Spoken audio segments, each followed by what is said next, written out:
Update, April 13, 6 p.m. Eastern Time, Senate Minority Leader Mitch McConnell announced on Thursday that he plans to return to the upper chamber next week.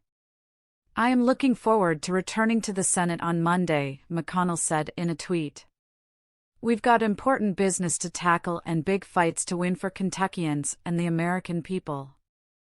Earlier reports on Thursday claimed that McConnell may be on the verge of retirement after a fall last month that left him with a severe concussion and potential serious brain damage. Senate GOP leader Mitch McConnell has been out of the public eye for weeks, following a serious fall that hospitalized him. Now multiple sources confirm that Senators John Barrasso of Wyoming, John Cornyn of Texas, and John Thune of South Dakota are actively reaching out to fellow Republican senators in efforts to prepare for an anticipated leadership vote, a vote that would occur upon the announcement that McConnell would be retiring from his duties as leader, and presumably the Senate itself, The Spectator reported. One source says that Cornyn has been particularly active in his preparations, taking fellow senators with whom he has little in common to lunch in attempts to court them. Requests are being targeted at a plethora of conservative senators, including the 16 who voted to delay the leadership election earlier this year, a proxy for opposition to McConnell's leadership. Rick Scott, the Florida senator and former NRSC head who challenged McConnell, ultimately received 10 protest votes. These members could prove key to determining the next Republican leader.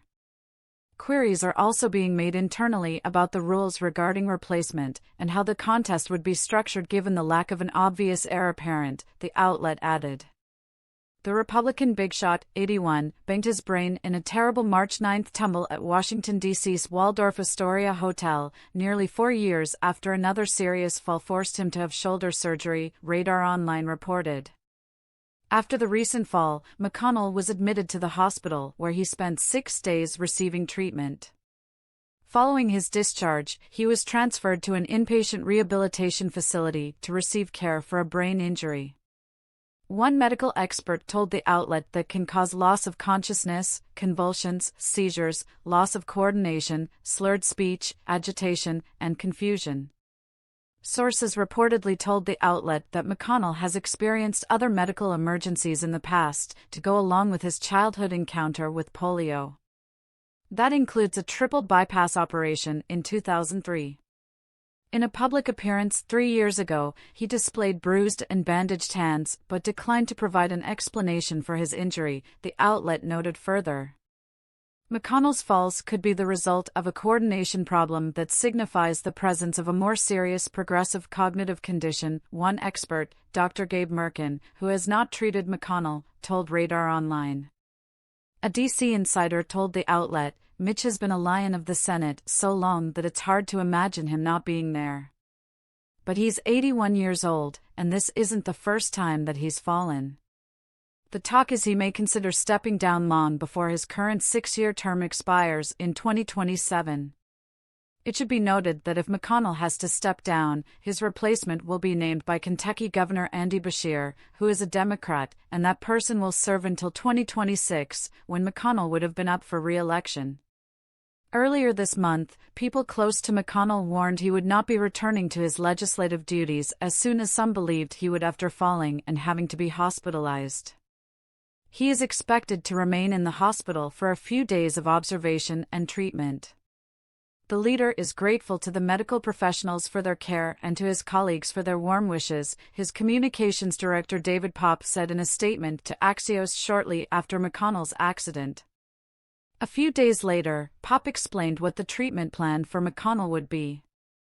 Leader McConnell's concussion recovery is proceeding well, and the leader was discharged from the hospital today. At the advice of his physician, the next step will be a period of physical therapy at an inpatient rehabilitation facility before he returns home, Popp said last week. The leader and Secretary Chow are deeply thankful for the skilled medical care, prayers, and kindness they have received, Popp continued on behalf of McConnell and his wife, former Transportation Secretary Elaine Chao. Additionally, Popp disclosed that McConnell had incurred a minor rib fracture in addition to the previously disclosed concussion from the accident, information that had not been previously shared. One of McConnell's aides, meanwhile, indicated that the Republican leader might stay at the medical facility for a period ranging from several days to a few weeks, according to CNN. That decision will be made by the leader's physicians and the therapists. It is very common to undergo physical therapy to regain strength after a hospital stay, and this ranges anywhere from a week to 2 weeks, the aide said, according to the outlet.